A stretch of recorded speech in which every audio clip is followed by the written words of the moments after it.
record. Okay.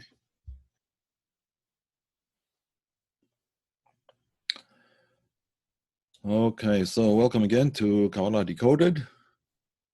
I'm assuming that the sound is okay, right? Is that correct? Yep. All right, very good. Okay. What I wanted to do today, I asked a question as sort of the title of this class, who will go for us up to the heavens? It's actually a verse, and let me get the verse up on the screen. I will show you what it looks like. Here we go. Actually, a series of verses. The verses are in Deuteronomy, Dvarim 30, 11 to 14. I'll just read the Hebrew quickly and then I'll translate it. You have the English here if you don't want to listen to the Hebrew. So, it said, Ki ha-mitzvah hazot, this mitzvah, this commandment, or this mandate as I translated it, Asher anochi matzavcha hayom, that I'm commanding you, prescribing to you this day, lo nifleit hi mimcha v'lo rechoka hi. It is not mysterious or remote from you. Lo b'shamayim hi, it's not in the heavens, lemor, that you would say, mi ya'aleh lanu hashamayim, who's going to go up to us to the heavens to get it?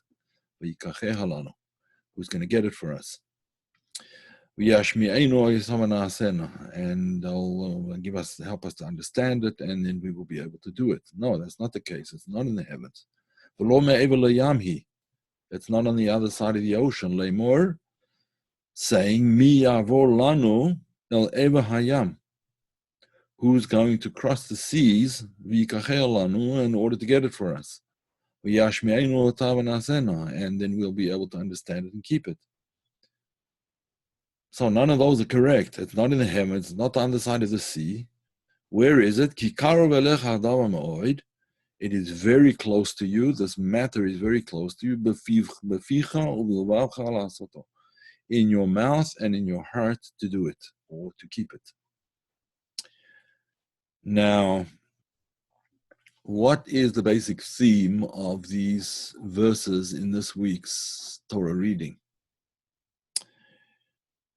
The basic idea is as follows, that this thing, whatever this thing is, and there are different explanations amongst the classical interpretations as to what this refers to, this mandate, this thing that I'm prescribing to you. It is not in the heavens. What are we talking about over here?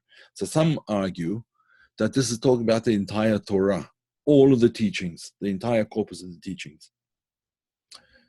Others say, well, no, it's just the mandate of tshuva. Tshuva meaning, it's usually translated as repentance, which is a lousy translation. It's not accurate. Tshuva means to return to the way you were before, to return to your primordial state, to the state before your soul, or our souls, were tainted by various incorrect actions and so on and so forth. I don't want to call them sin because that has certain connotations. But let's call it, these actions were tainted by incorrect behavior, being off the path. So that's the idea of returning. Nevertheless, there are commentaries that say that this matter, get it for us, that we can understand it and keep it.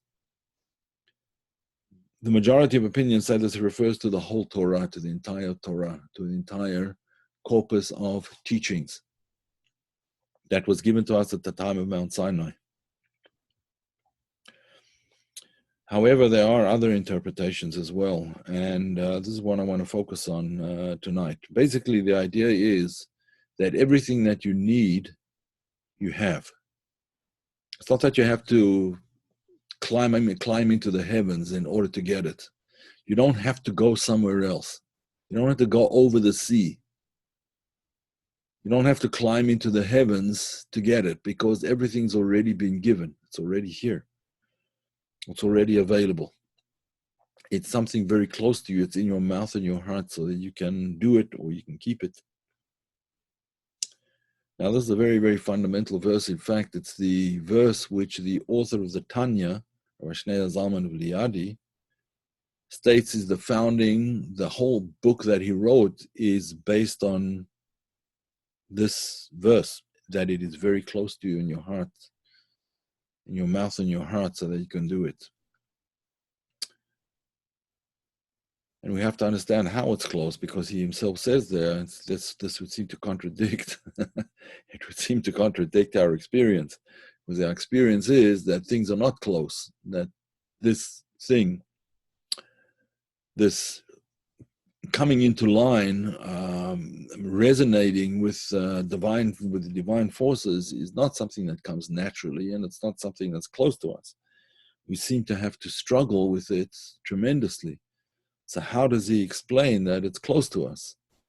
What is his intention over here? Is this just a manner of speaking, or is this in fact the reality?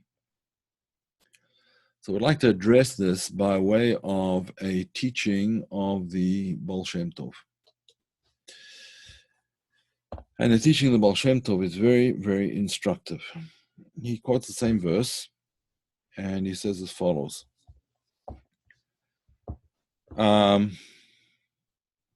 First of all, this verse refers to when it says ha-mitzvah hazot, this mandate. What's this mandate? He says this includes the entire Torah and the mitzvot. Meaning to say, it includes tshuva, returning to God, returning to the path of righteousness, tefillah, prayer, v'hayichudim, and unifications. Now, when the Baal Shem Tov uses the term unifications, this is actually a Kabbalistic term, which is used very precisely in the writings of the Arizal, Rabbi Yitzhak Luria, to refer to the idea of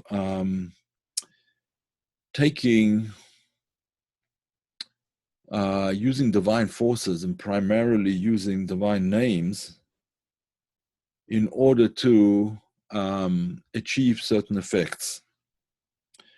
So, what would a yichud be? A yichud would be a yichud from the word echad, which means oneness, a unification. What's the unification? The unification is to take two disparate forces and to join them together, and that makes a third force.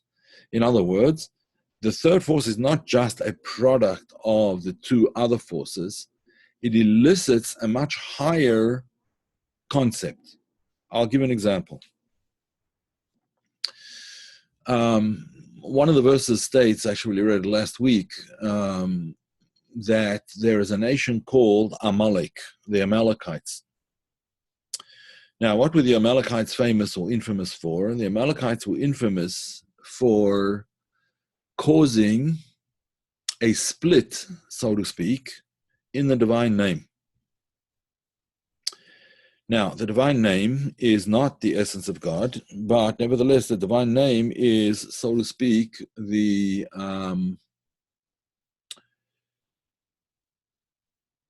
divine name represents two realms, let's put it that way. It represents the unification of the higher realm, in other words, the spiritual realm, and the physical realm. The divine name Yud-Kei Vav-Kei, the letters Yud, Hey, Vav, Hey, when they're split apart, then the Yud, Hey, the first two letters of the name, and the letters Vav, Kei, the last two letters of the name, are detached. That is what Amalek does. He detaches the higher reality from the lower reality. He causes that split. Now, that split is an extremely detrimental, has an extremely detrimental result. Why? Because that means that godliness does not permeate existence in a tangible way, or let's put it this way, in a I don't want to say visible because it's not visible per se, but it's not in a way that we don't experience it. In other words, godliness is so hidden by the actions of Amalek, of this nation called Amalek.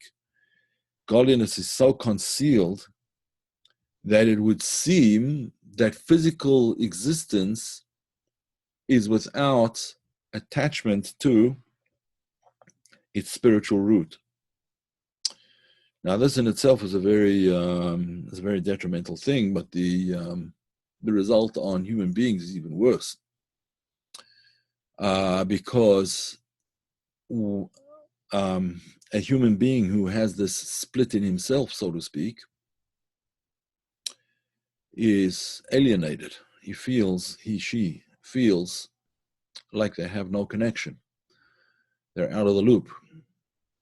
They're living in La La Land on a different planet, so to speak. And this is all caused by the spiritual principle called Amalek, the Amalekites. That's what they represent. They represent the whole idea of, as far as they're concerned, the upper worlds belong to God and the lower worlds belong to man. And never the twain shall meet. East is east, west is west, light is light, dark is dark. And there's a fundamental split between the two that they can never be joined. Now we know that at the beginning of the creation, this was not in fact the case. Because God said, Vayhi erev, vayhi voker, yom echad.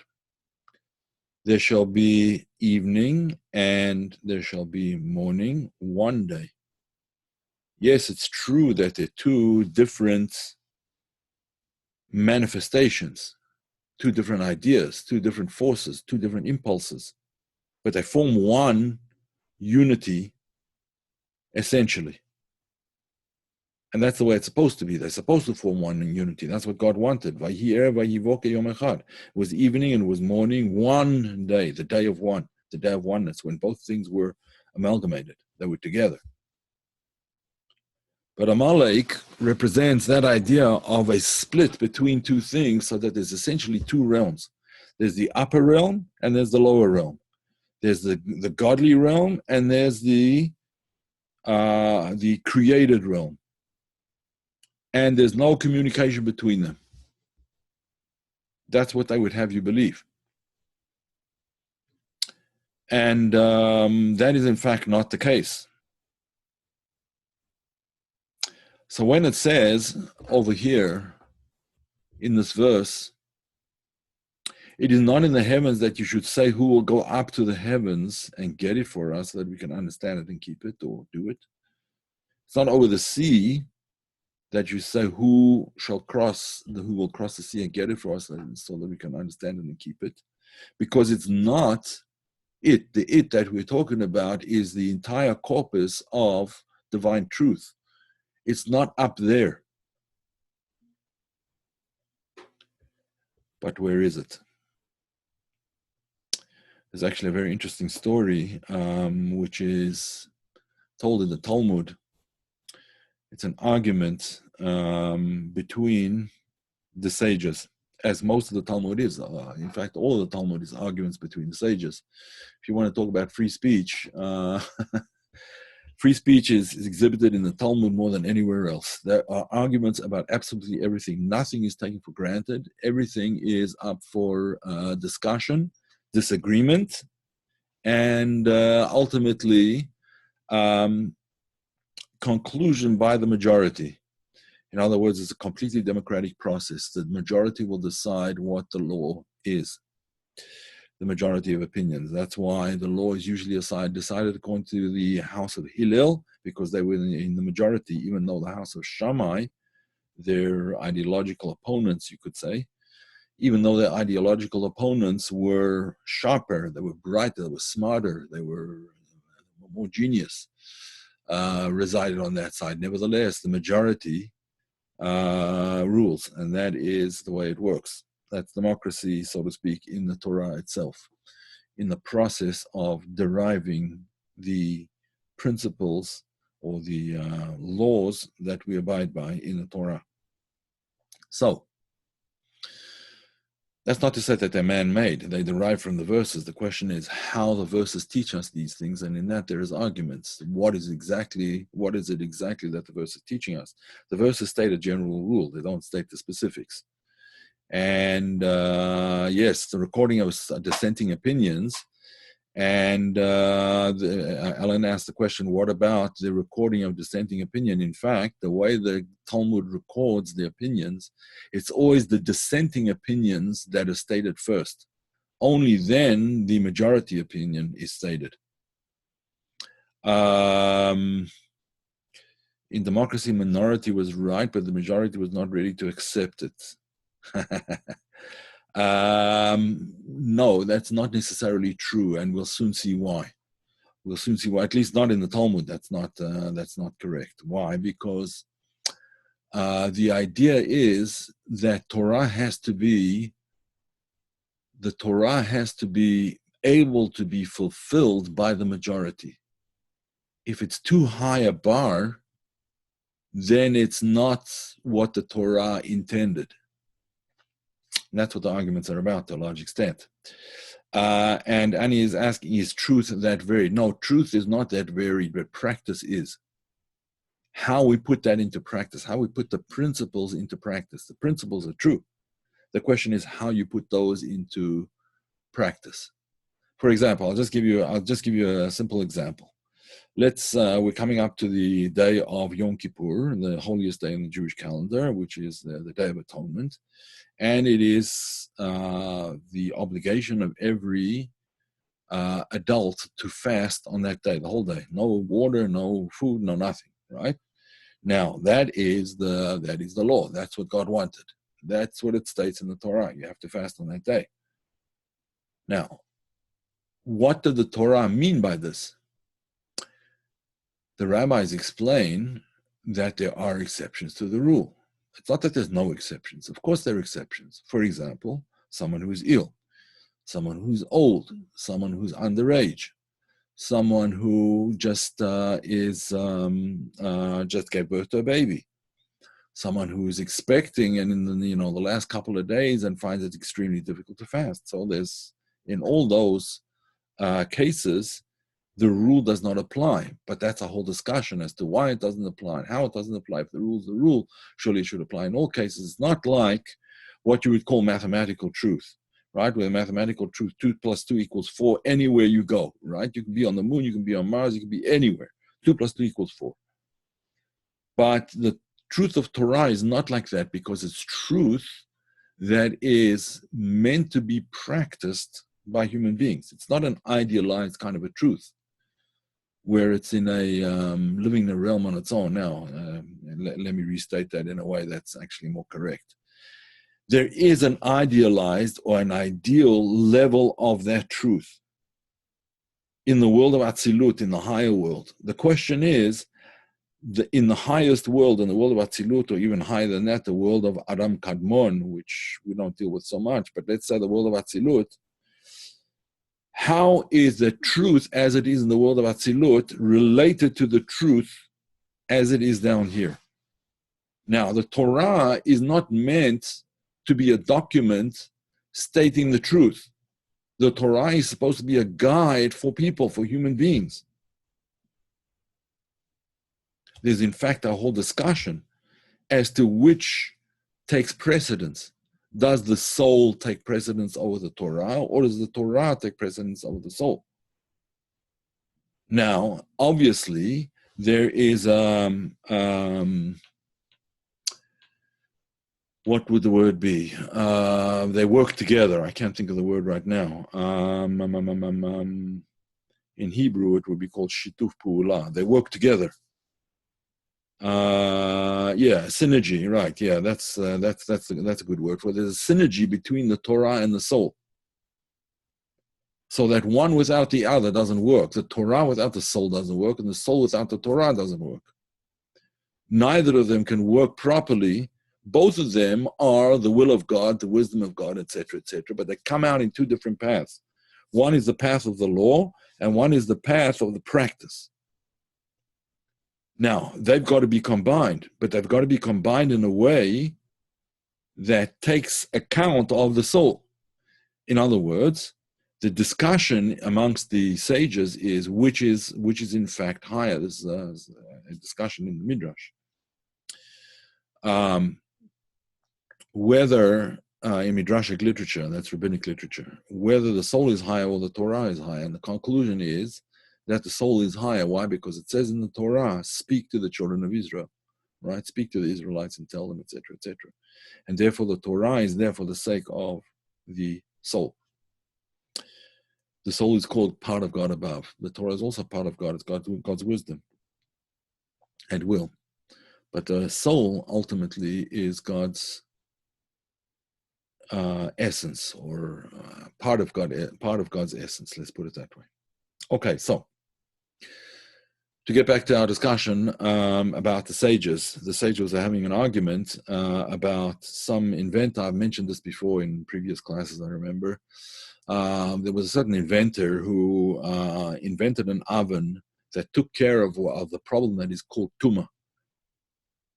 Tumah is spiritual impurity. Now, in temple times, when they had to bring sacrifices and things like that, so people had to keep themselves pure in case they needed to go to the temple for a sacrifice or this or that or whatever. And particularly the Kohanim, the priestly clan, the Kohanim and the Leviim, had to observe a certain level of purity because they worked in the temple, and in order to be in the temple, you have to be in a state of purity. So one of the problems is that if a person touches, for example, certain creatures like impure creatures, bugs and things like that, whatever, you could become impure, spiritually impure. Now, not only could you become impure, but things like your oven, if there was a bug that walked into the oven, or let's say a rat or a mouse or whatever, walked into your oven, not while it was on, obviously, but when it was off, then the whole oven would become tameh, and anything cooked in it would be problematic, right? It would be spiritually impure. So what are you going to do? In those days, the ovens were made out of clay, and they weren't made out of, maybe they had some metal ovens as well, but mostly the ovens were made out of clay.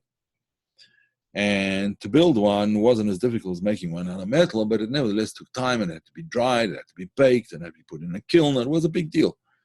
It was a big hassle to rebuild an oven. So there was this inventor whose name was Achnai. And he figured out that if you take this clay oven and you make it something that can be taken apart, like Lego, so to speak, you make a Lego type oven, and it comes in pieces. It can be disassembled. That would take care of the problem of tumah, because what do you do with an oven that is tameh? It says you have to smash it, right? And then once you've broken it apart, then you can just grind up the pieces and reuse that add a little water, and you got your clay again. You don't have to go find new clay in the riverbank or whatever it is, right? So Achnai came up with this tremendously innovative idea that if you could take the oven apart, that's like breaking it, and therefore you'll be able to. So one of the great sages, one of the greatest of the sages at that time, whose name is Rabbi Eliezer, he said, good, it's kosher, right? I'm giving it a seal of rabbinical approval. However, the other sages disagreed. And they said, no, this is, it makes things just, too easy. And it's not breaking the oven properly. It's not smashing it to bits. It's just taking it apart in 2 or 3 pieces or 4 pieces or whatever. And it's not going to work. They wouldn't accept it. So the argument ensued between Rabbi Eliezer and the other Chachomim, primarily Rabbi Yehoshua. So Rabbi Eliezer was a very, very great sage, one of the greatest sages. And he refused to accept their arguments. And he said, if I'm right, let the tree that is outside the study hall, they were sitting in the study hall arguing, let the tree that is outside the study hall move like 100 yards. And the tree moved 100 yards.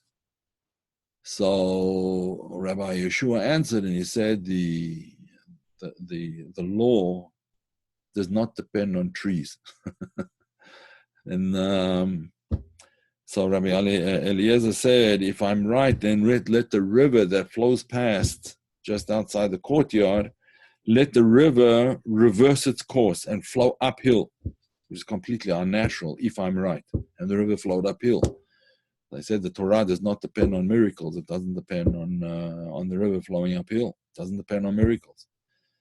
Then he said, if I'm right, let the walls of the Beit Midrash cave in. And Rabbi Yeshua rebuked them and said, don't you dare. And they started to cave, but they didn't. If I'm right, said Rabbi Eliezer, let a voice come out of heaven and proclaim I'm right.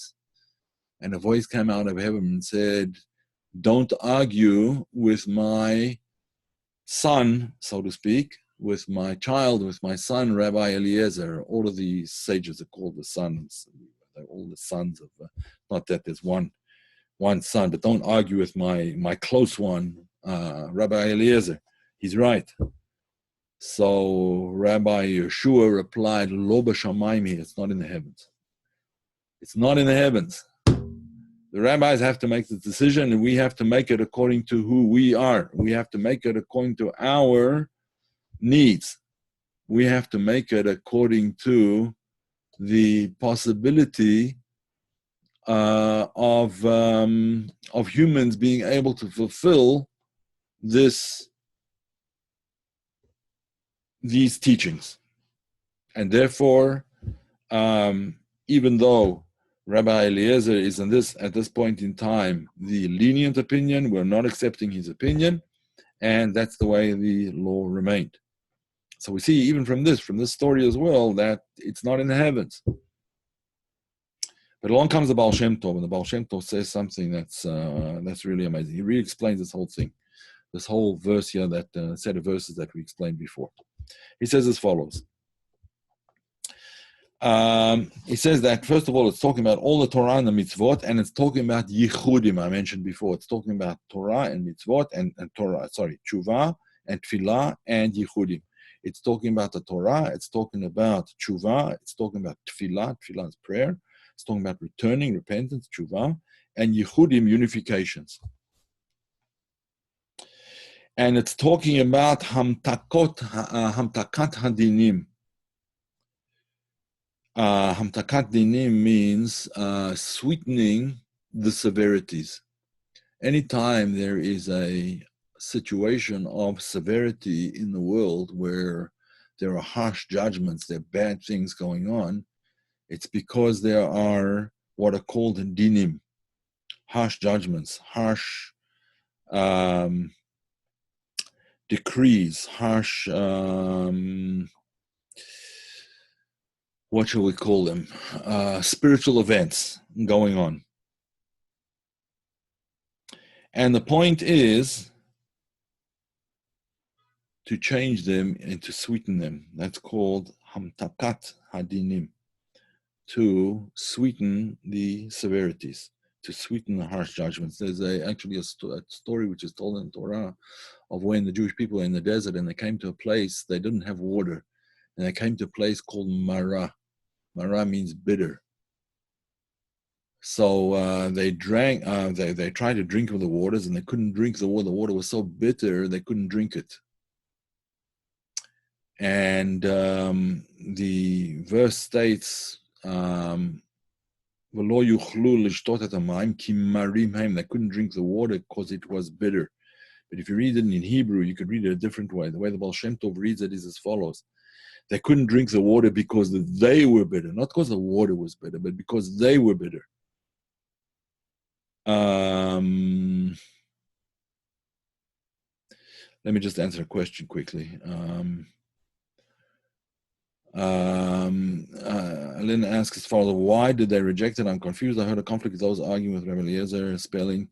Yeah, they were arguing with Rabbi Eliezer because they felt that just taking this oven apart was not enough to get rid of the spiritual impurity.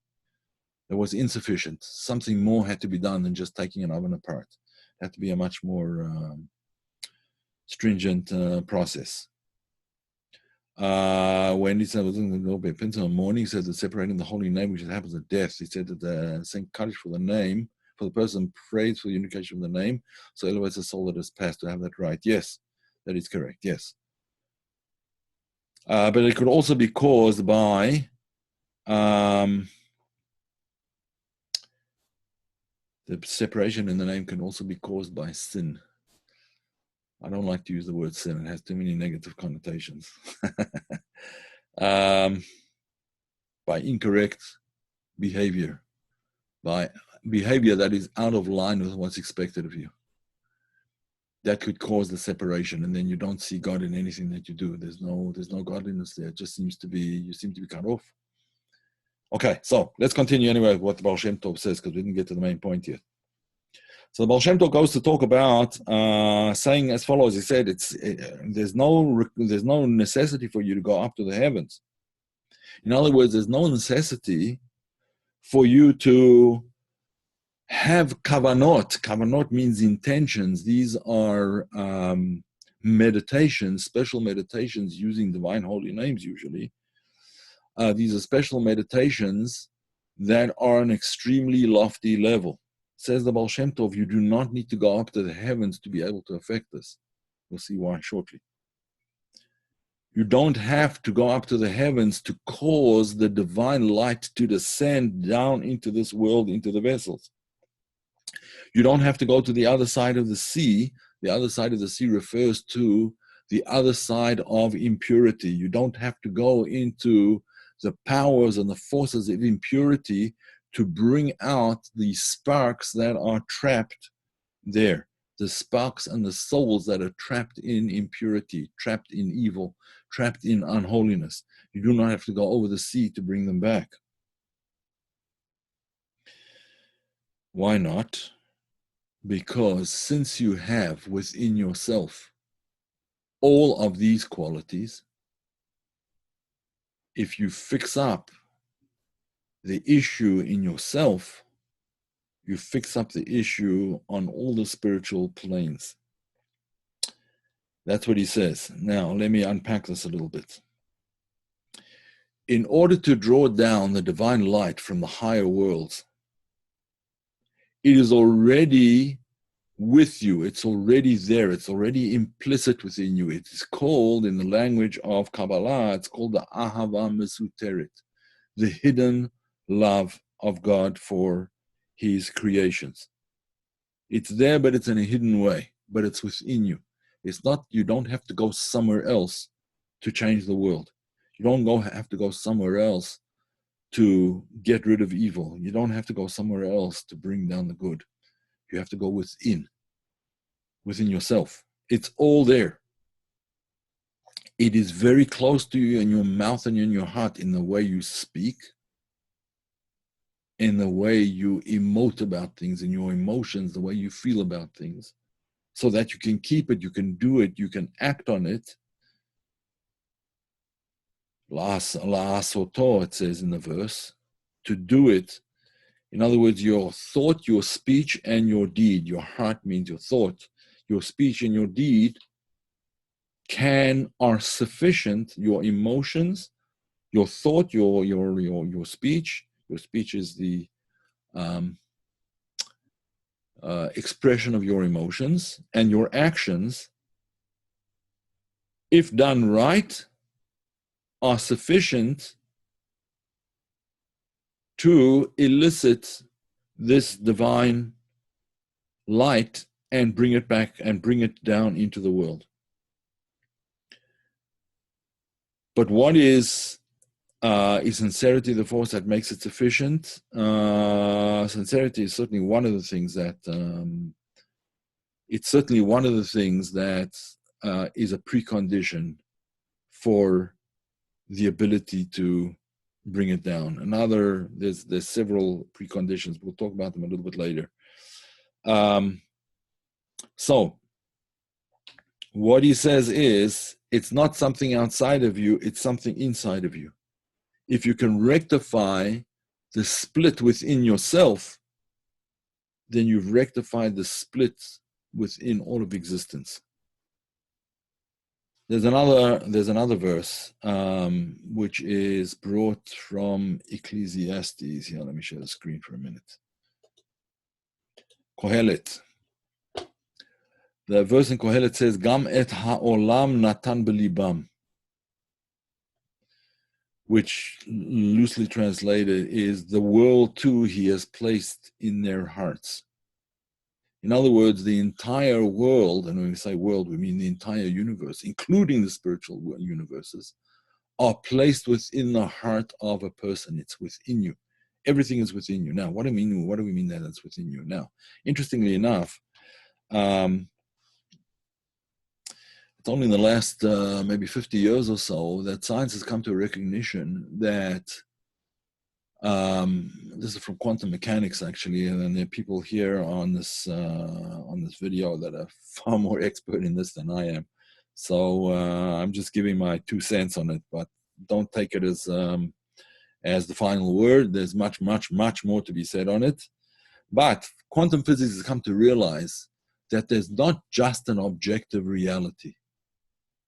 The objective reality depends to a certain extent on the observer as well.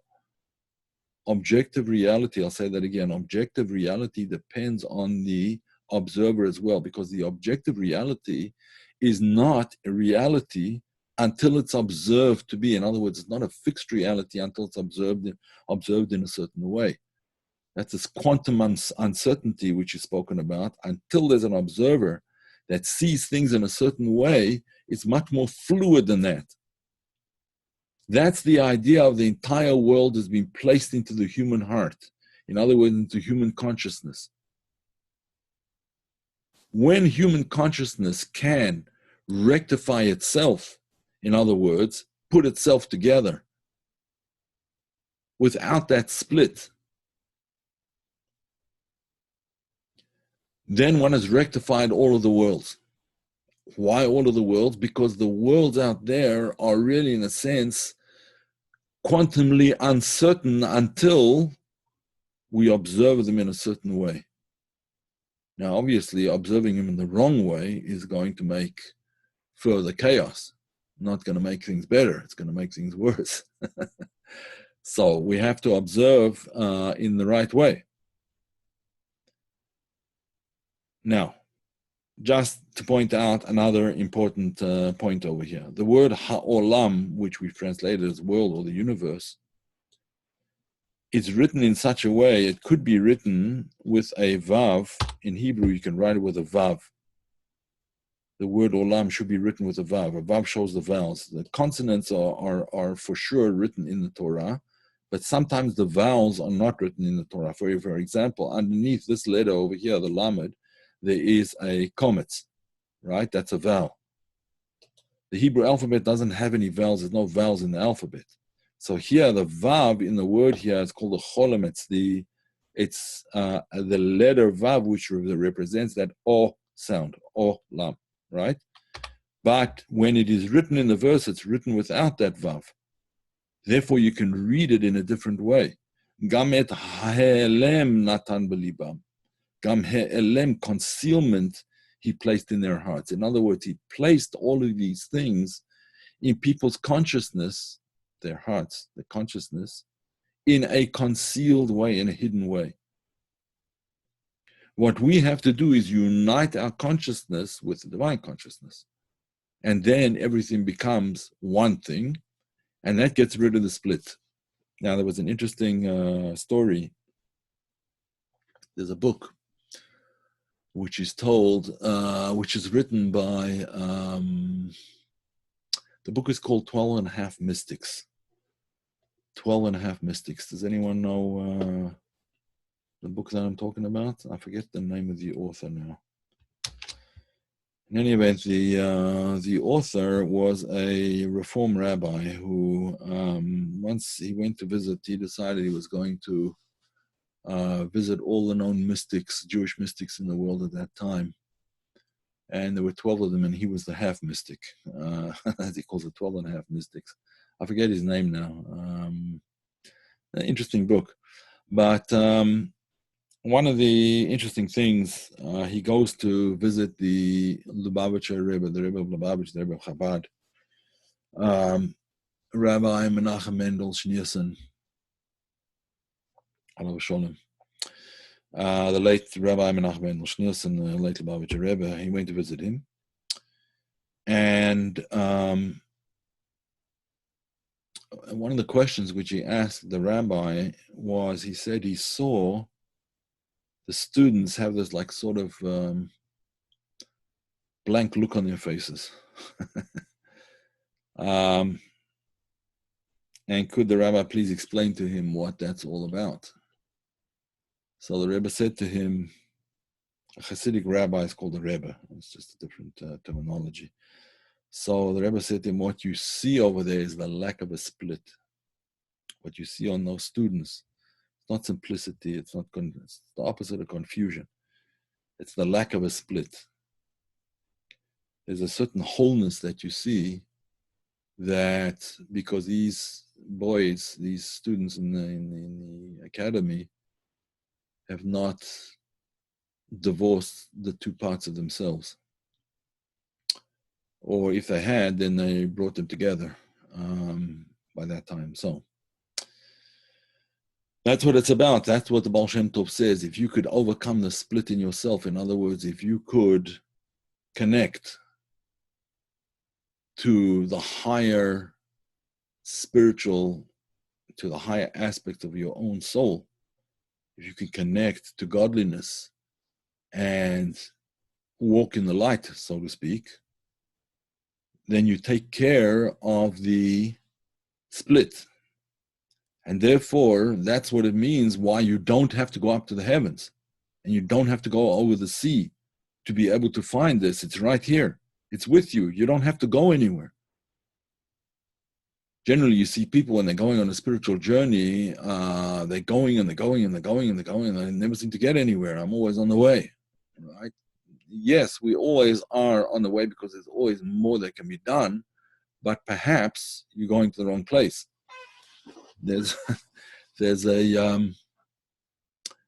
another story told in the Talmud about a sage who came to Jerusalem from where he lived. It was his first time in Jerusalem.